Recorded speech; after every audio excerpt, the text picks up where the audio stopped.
بسم اللہ الرحمن الرحیم۔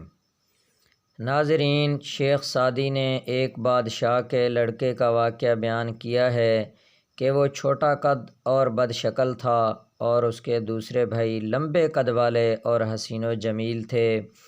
بادشاہ ایک دن اس لڑکے کی طرف حقارت کی نظر سے دیکھنے لگا۔ لڑکے نے اپنی فراست و دانائی سے تاڑ لیا اور کہنے لگا، اے ابا جان، کیا آپ کو معلوم نہیں کہ جو چیز قد و قامت میں چھوٹی ہوتی ہے وہ قدر و قیمت میں بڑھی ہوئی ہوتی ہے؟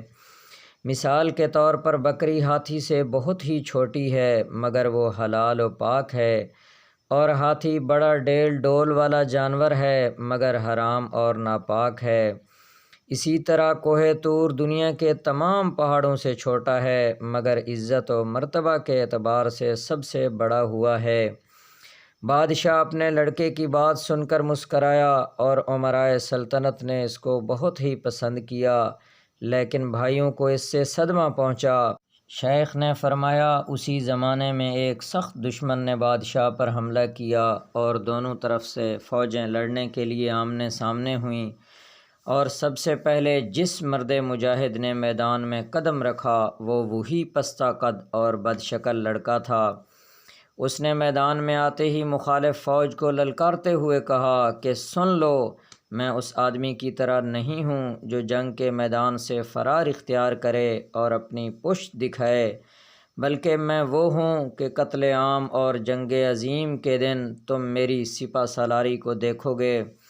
چنانچہ للکارتے ہوئے دشمن پر حملہ آور ہوا اور بہت سے تجربہ کار سپاہیوں کو موت کے گھاٹ اتار دیا۔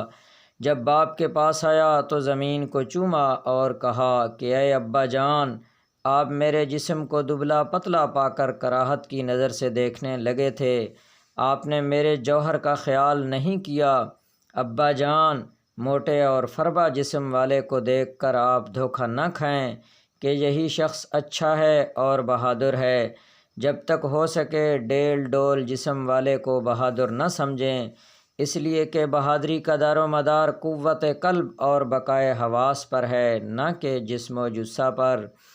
لوگوں نے بیان کیا ہے کہ باوجود اس کے کہ دشمنوں کی تعداد ان کے مقابلے میں بہت زیادہ تھی، دشمنوں کو شکست فاش دے کر فتح پالی۔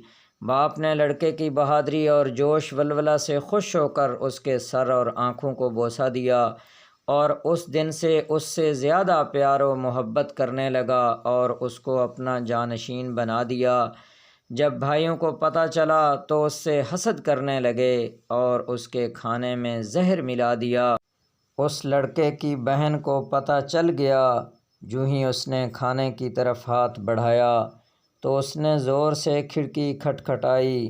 لڑکا دانائی اور فراست سے سمجھ گیا، چنانچہ کھانے سے ہاتھ کھینچ لیا اور کہا کہ یہ ناممکن ہے کہ ہنر مند لوگ مر جائیں اور بے ہنر ان کی جگہ لے لیں۔